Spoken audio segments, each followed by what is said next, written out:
आप किसी भी चीज़ का तैयारी करते हैं और आपका कोई मजाक उड़ाता है, तो ऐसे परिस्थितियों में आपके लिए एक बात कहूँगा कि वक्त वक्त की बात है, वक्त सभी का आता है। वक्त वक्त की बात है, वक्त सभी का आता है। आज खराब है तो कल अच्छा भी आता है।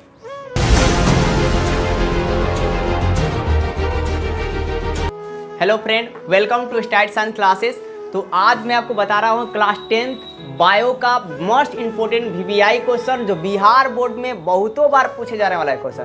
तो इस क्वेश्चन को आप जरूर ही देखें। प्रकाश संश्लेषण क्या है, इसका महत्व बताइए। तो सबसे पहले हम प्रकाश संश्लेषण के बारे में लिखेंगे। हेडिंग बनाएंगे ब्लैक पेनों से एग्जाम में, प्रकाश संश्लेषण।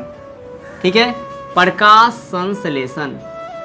ठीक है, अब लिखेंगे क्या, जिस प्रक्रिया से पौधा अपना भोजन बनाता है उसे प्रकाश संश्लेषण कहते हैं। क्या सुना आपने? जिस प्रक्रिया से पौधा अपना भोजन बनाता है उसे प्रकाश संश्लेषण कहते हैं।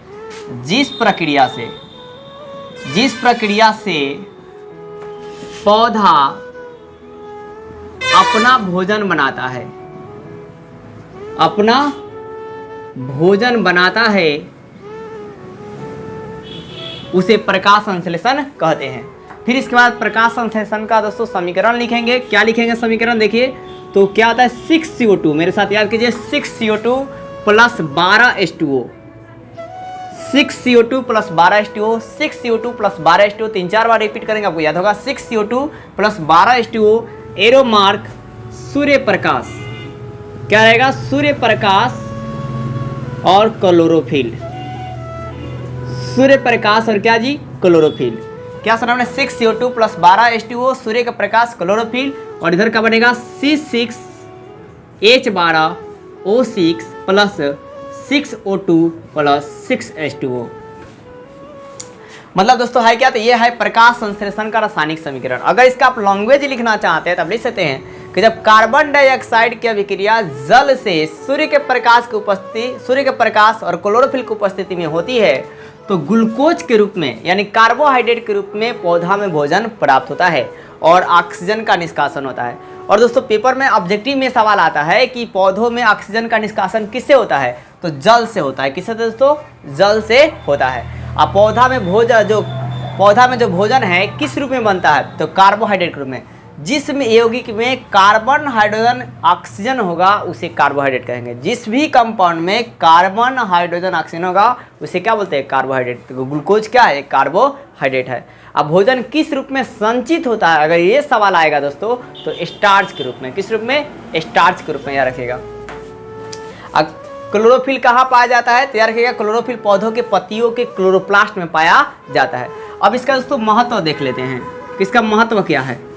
क्लोरोफिल का आपका जो है प्रकाश संश्लेषण का महत्व क्या है? तो पहला महत्व भाई साहब ये है कि पौधा को क्या मिल जाता है? भोजन। पौधा को भोजन प्राप्त हो जाता है।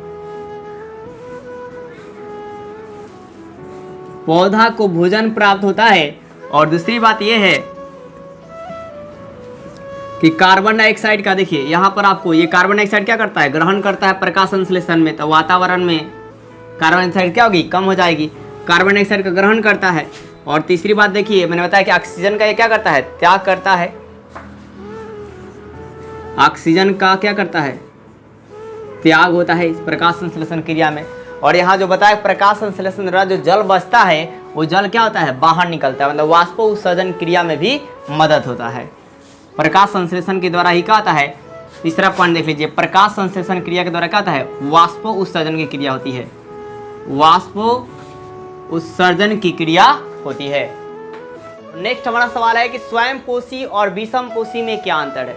स्वयंपोषी और विषमपोषी में क्या अंतर है? तो आप पेपर में कैसे लिखेंगे? स्वयंपोषी और विषमपोषी में, इतना बात इसी में से लिखेंगे। देखिए क्वेश्चन से ही, स्वयंपोषी और विषमपोषी में निम्नलिखित अंतर है। ठीक है दोस्तों, ऐसे आप लिखिएगा, निम्नलिखित अंतर है। पूरा ये लिखने के बाद ये भी लिखेंगे उत्तर में, स्वयंपोषी और विषमपोषी में निम्नलिखित अंतर है। और उसके बाद नंबरिंग डालकर आप रोमन अंकों में नंबर डालकर उसके बाद लिख सकते हैं कि स्वयंपोषी में ध्यान दीजिएगा, स्वयंपोषी में प्रकाश संश्लेषण क्रिया होती है। स्वयंपोषी में क्या होता है? तो प्रकाश संश्लेषण की नेक्स्ट पॉइंट है दोस्तों 12 नंबर क्वेश्चन हमारा है स्वयंपोषी और विषमपोषी में क्या अंतर है। तो आप कैसे पेपर में लिखेंगे, जब भी इस तरह का अंतर टाइप का क्वेश्चन आएगा तो आप क्वेश्चन को ही आंसर में लिखेंगे। स्वयंपोषी और विषमपोषी में निम्नलिखित अंतर है, क्या डाल देना है, निम्नलिखित अंतर है, और आधा पॉइंट वहीं से ले लेंगे। उसके बाद आप नंबर डाल कर लिख सकते हैं, और जबकि लगा दीजिएगा तो ज़्यादा कवर होगा आपका लाइन, ठीक है। तो मैं आपको सिर्फ समझा देता हूँ, ध्यान दीजिए कि स्वयंपोषी जो होता है, स्वयंपोषी में प्रकाश संश्लेषण की क्रिया होती है। जस्ट आपको अभी मैंने बताया प्रकाश संश्लेषण क्या होता है, कि पौधा जिस प्रक्रिया से अपना भोजन बनाएगा उसे प्रकाश संश्लेषण कहते हैं। तो है क्या, स्वयंपोषी में प्रकाश संश्लेषण की क्रिया होती है, जबकि विषमपोषी में क्या होता है, प्रकाश संश्लेषण की क्रिया जो है वो क्या होती है, नहीं होती है। क्या सुना आपने, स्वयंपोषी में प्रकाश संश्लेषण क्रिया होती है और विषमपोषी में प्रकाश संश्लेषण क्रिया नहीं होती है।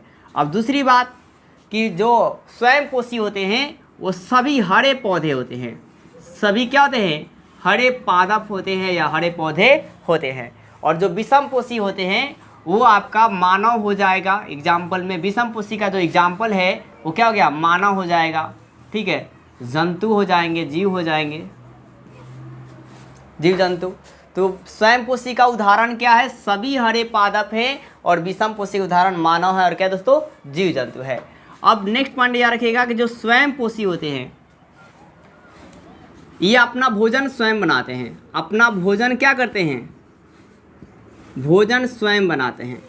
स्वयंपोषी अपना भोजन स्वयं बनाता है, जबकि विषमपोषी अपना भोजन स्वयं नहीं बनाता है। स्वयं क्या करता है दोस्तों, तो नहीं बनाता है, स्वयं नहीं बनाता है, ठीक है, स्वयं नहीं बनाता है।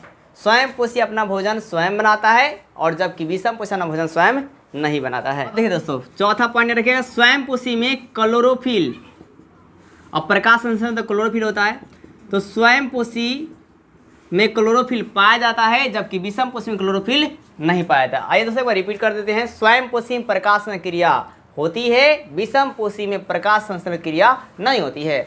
स्वयंपोषी के उदाहरण सभी हरे पादप हैं, विषमपोषी के उदाहरण मानव और जीव जंतु हैं। स्वयंपोषी में आपका भोजन स्वयं बनता है, जबकि विषमपोषियों में स्वयं भोजन नहीं बनता है, वो दूसरे पर निर्भर रहते हैं। हम लोग का किस पर निर्भर रहते हैं, तो पादपों पर निर्भर रहते हैं, ठीक है, पादप से निर्भर रहते हैं, किसी जीव जंतु पर निर्भर रहते हैं। फिर क्या दोस्तों, स्वयंपोषी में क्लोरोफिल पाया जाता है और विषमपोषियों में क्लोरोफिल नहीं पाया जाता है। नेक्स्ट क्वेश्चन है दोस्तों 13 नंबर, जाइलम और फ्लोएम में क्या अंतर है। दोस्तों ये बहुत ज़्यादा बार पूछा जाने वाला क्वेश्चन है कि जाइलम और फ्लोएम में क्या अंतर है। तो आप वैसे ही लिखेंगे जैसे आप जस्ट आपको पहले बताया कि जाइलम और फ्लोएम में निम्नलिखित अंतर है। क्या लिखेंगे, जाइलम और फ्लोएम में निम्नलिखित अंतर है, और उसके बाद आप जबकि लगा कर लिखिएगा, अच्छा रहेगा कि जाइलम की कोशिका, सुनिएगा ध्यान से, जाइलम की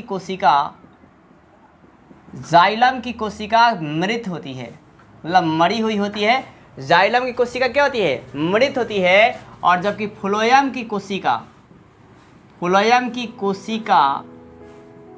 क्या होती है, तो जीवित होती है। फ्लोएम की कोशिका क्या होती है, जीवित होती है। फिर क्या दोस्तों कि जाइलम जो होता है, जाइलम आपका ये एक दिशीय होता है। ये जाइलम क्या होता है, तो एक दिशीय होता है, जाइलम एक दिशीय होता है, और जब आपका ये जो फ्लोएम है ये द्विदिशीय होता है। फ्लोएम क्या होता है, द्विदिशीय होता है। कहने का मतलब क्या दोस्तों, तीसरा पॉइंट का आप इसी को ऐड कर सकते हैं कि जाइलम जो एक दिशीय, इसका मतलब ये जो है जाइलम जल को नीचे से ऊपर की तरफ लेकर जाता है। जाइलम जल को नीचे से ऊपर लेकर जाता है, जबकि जो फ्लोएम है ये द्विदिशीय क्यों कहते हैं, तो फ्लोएम जो है खाद्य पदार्थों को, किसको दोस्तों, खाद्य मतलब भोजन को, खाद्य पदार्थों को ऊपर से नीचे और फिर नीचे से ऊपर लेकर जाता है, इसलिए द्विदिशीय है। फिर चौथा पॉइंट आप याद रखेंगे दोस्तों कि जो जाइलम है ये जल का प्रवाह करता है। किसका प्रवाह करता है, सिर्फ जल का प्रवाह करता है, जाइलम जल का प्रवाह करता है, और जो फ्लोएम है ये खाद्य पदार्थों का प्रवाह करता है। किसका प्रवाह करता है, खाद्य पदार्थों का प्रवाह करता है। तो चलिए एक बार दोस्तों फिर से रिपीट करते हैं, जाइलम की कोशिका मृत होती है, जबकि फ्लोएम की कोशिका जीवित होती है, ऐसे लिखिएगा। फिर क्या, जाइलम एक दिशीय होता है, जबकि फ्लोएम द्विदिशीय होता है। जाइलम में जल जो है नीचे से ऊपर जाता है, जबकि फ्लोएम में खाद्य पदार्थ ऊपर से नीचे और नीचे से ऊपर जाते हैं। जाइलम में जल का प्रवाह होता है, जबकि फ्लोएम में खाद्य पदार्थों का प्रवाह होता है। तो अब नेक्स्ट दो क्वेश्चन है हमारा 14 नंबर, श्वसन और दहन में क्या अंतर है। तो ऐसे को भी ऐसे ही लिखना है फ्रेंड कि श्वसन और दहन में निम्नलिखित अंतर है। आइए समझते हैं कि श्वसन क्या होता है। सबसे पहले आप श्वसन का डिफिनीशन लिखेंगे। क्या लिखेंगे ना, इजी डिफिनीशन है कि श्वसन क्या होता है। तो सांस लेना और सांस को छोड़ना, क्या करना, सांस को लेना और सांस को छोड़ना श्वसन कहलाता है। तो आपने क्या सुना आपने कि सांस लेने और सांस छोड़ने की प्रक्रिया को, सांस लेने और सांस छोड़ने की प्रक्रिया को श्वसन कहते हैं। सांस लेने और सांस छोड़ने की प्रक्रिया को श्वसन कहते हैं, ठीक है। और दहन किसे कहते हैं, तो आप जब किसी ज्वलनशील पदार्थ को, कोई भी ज्वलनशील मतलब जो पदार्थ जलता है उसे ज्वलनशील पदार्थ करते हैं। जैसे मान लीजिए कागज का टुकड़ा है तो ये जल जाएगा, तो इसे क्या कहेंगे, ज्वलनशील पदार्थ, ठीक है। मतलब फिर हमारा बॉडी है, ये जब भी जल जाएगा तो मैं भी एक ज्वलनशील पदार्थ हूँ। लकड़ी, सूखा लकड़ी है, वो जल जाएगा तो क्या होगा, ज्वलनशील पदार्थ। तो भाई क्या, ज्वलनशील पदार्थों को जलाने से, ज्वलनशील पदार्थ को क्या करने से, जलाने से ऊष्मा और प्रकाश उत्सर्जित होता है। ऊष्मा और क्या दोस्तों, प्रकाश, ऊष्मा और प्रकाश उत्सर्जित होता है, तो उसे क्या कहते हैं, दहन कहते हैं। आप देखे भी होंगे दोस्तों कि जब किसी ज्वलनशील पदार्थ को जलाया जाता है तो ऊष्मा और क्या निकलता है, प्रकाश, तो इससे क्या कहते हैं, दहन कहा जाता है। क्या सुना आपने कि जब भी आप किसी कागज़ को भी जलाइएगा तो वहाँ पर रहिएगा तो आपको हीटिंग महसूस होगा, मतलब ऊष्मा निकल गया, और फिर आप देखेंगे थोड़ा मतलब वहाँ पे लाइटिंग आ जाएगा, वहाँ पे उजाला दिखाई देता है, ठीक है, तो उसको क्या, प्रकाश निकल गया। जब किसी ज्वलनशील पदार्थों को जलाने पर ऊष्मा और प्रकाश उत्सर्जित होता है तो उसे दहन कहते हैं। ये पहला पॉइंट में लिखिएगा दोस्तों। दूसरा पॉइंट में क्या लिखिएगा कि श्वसन जो है एक धीमी ऑक्सीकरण प्रक्रिया। देखिए श्वसन भी ऑक्सीकरण है और दहन भी ऑक्सीकरण, लेकिन श्वसन एक जो है धीमी ऑक्सीकरण प्रक्रिया है, धीमी ऑक्सीकरण प्रक्रिया है। श्वसन एक धीमी ऑक्सीकरण प्रक्रिया है, जबकि जो दहन है वो आपका तीव्र ऑक्सीकरण प्रक्रिया है। कैसी ऑक्सीकरण प्रक्रिया है दोस्तों, तीव्र ऑक्सीकरण प्रक्रिया है। श्वसन में क्या होता है कि एटीपी ऊर्जा का निर्माण होता है। श्वसन में एटीपी ऊर्जा का निर्माण होता है। अब एटीपी का मतलब क्या था, adenosine triphosphate. Adenosine, A for adenosine, T का मतलब ट्राई, पी का मतलब फास्फेट, एडिनोसाइन ट्रीफॉस्फेट, ठीक है, ये ऊर्जा का होता है दोस्तों। तो श्वसन में है क्या कि एटीपी ऊर्जा का निर्माण होता है, या एटीपी ऊर्जा का क्या होता है, निर्माण होता है, जबकि दहन में एटीपी ऊर्जा का निर्माण नहीं होता है, ठीक है। चौथा पॉइंट देख लीजिए दोस्तों, तो श्वसन क्रिया में प्रकाश उत्सर्जित नहीं होता है। श्वसन में कोई प्रकाश नहीं निकलता है। श्वसन की क्रिया में प्रकाश उत्सर्जित क्या होता है, नहीं होता है, जबकि दहन की क्रिया में देखिए प्रकाश निकलता है, तब प्रकाश क्या होता है, उत्सर्जित होता है। और श्वसन जो है ये आपका जैव रासायनिक क्रिया है। श्वसन क्या है दोस्तों, तो जैव रासायनिक क्रिया है, जबकि जो दहन जो है ये अजैव रासायनिक क्रिया है, या अजैव क्रिया है। क्या सुना आपने, श्वसन जो है ये जैव रासायनिक क्रिया है, जैव रासायनिक क्रिया है, और जो आपका दहन है वो आपका अजैव क्रिया है। कैसी क्रिया है दोस्तों, अजैव क्रिया है। तो नेक्स्ट क्वेश्चन है 15 नंबर, श्वसन के दिशा में एक जलीय जीव की अपेक्षा स्थलीय जीव किस प्रकार का लाभ है। पहले जानते हैं जलीय जीव दोस्तों। तो जो जलीय जीव होते हैं ये जल में पाए जाते हैं, और जो स्थलीय जीव होते हैं स्थल पर। जैसे हम लोग क्या स्थलीय जीव जंतु हैं, तो हम लोग आसानी से ऑक्सीजन को ग्रहण कर सकते हैं। एक बार सांस लिए, ऑक्सीजन हमारी बॉडी में चला गया। लेकिन जो जलीय जीव होते हैं वो ऐसे आसानी से सांस नहीं ले पाते हैं, वो पानी को ग्रहण करते हैं, फिर पानी से ऑक्सीजन को लेते हैं। तो हमारे अपेक्षा क्या है, उनमें थोड़ा सांस लेने में दिक्कत आती है और हम लोग आसानी से सांस को ले लेते हैं। तो यही बात हम लोग लिखेंगे कि श्वसन के दिशा में एक जलीय जीव। आंसर को आप कैसे लिखेंगे, तो इसी क्वेश्चन को आंसर बनाएंगे। श्वसन के दिशा में एक जलीय जीव की अपेक्षा स्थलीय जीव निम्नलिखित प्रकार से क्या यहाँ पर डाल देंगे आप लोग, किस के तरह क्वेश्चन वाला जगह पर ना आप निम्नलिखित वर्ड लिखेंगे, निम्नलिखित प्रकार से लाभप्रद है। निम्नलिखित प्रकार से लाभप्रद है।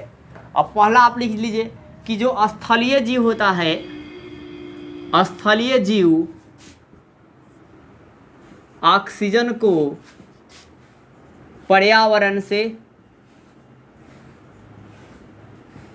आसानी से ग्रहण करता है। आसानी से क्या करता है, ग्रहण करता है। जो आपका स्थलीय जीव होगा ऑक्सीजन को पर्यावरण से आसानी से ग्रहण कर लेता है, लेकिन किंतु जो जलीय जीव होता है, जलीय जीव जल से, किसे दोस्तों, जल से, H2O मतलब जल, जल से ऑक्सीजन को ग्रहण करता है, ग्रहण करता है। आप देख रहे होंगे कि यहाँ पर जो स्थलीय जीव है डायरेक्टली ऑक्सीजन पर्यावरण से ले रहा है, लेकिन जो स्थलीय जीव है वो पानी को ले रहा है और पानी से ऑक्सीजन को ग्रहण कर पा रहा है। अब जो एक और पॉइंट आप याद रखेंगे, जो स्थलीय जीव होते हैं इनमें जो सांस क्या है, तेजी से सांस लेते हैं, लेकिन जो जलीय जीव होते हैं वो तेजी से सांस नहीं ले पाते हैं। तो स्थलीय जीव जो होते हैं, स्थलीय जीव तीव्र श्वसन करते हैं, तीव्र श्वसन करते हैं, किंतु जलीय जीव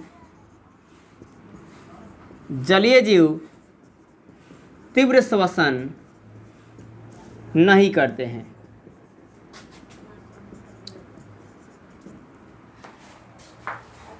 तो एक बार फिर सुनिए दोस्तों, आपने क्या सुना कि कैसे लिखेंगे क्वेश्चन का आंसर। मैंने बताया कि श्वसन के दिशा में एक स्थलीय जीव की अपेक्षा जलीय जीव की अपेक्षा स्थलीय जीव जो है निम्नलिखित प्रकार से लाभप्रद होता है। लाभप्रद मतलब उससे लाभ क्या क्या है, तो स्थल पर जो जीव रहेगा वो ऑक्सीजन को पर्यावरण से ग्रहण कर लेता है, किंतु जो जल में पाया जाता है वो जल से ऑक्सीजन ग्रहण करता है, और जो स्थलीय जीव होते हैं वो तीव्र श्वसन होती है, किंतु जो जलीय जीव होते हैं तीव्र श्वसन नहीं होता है।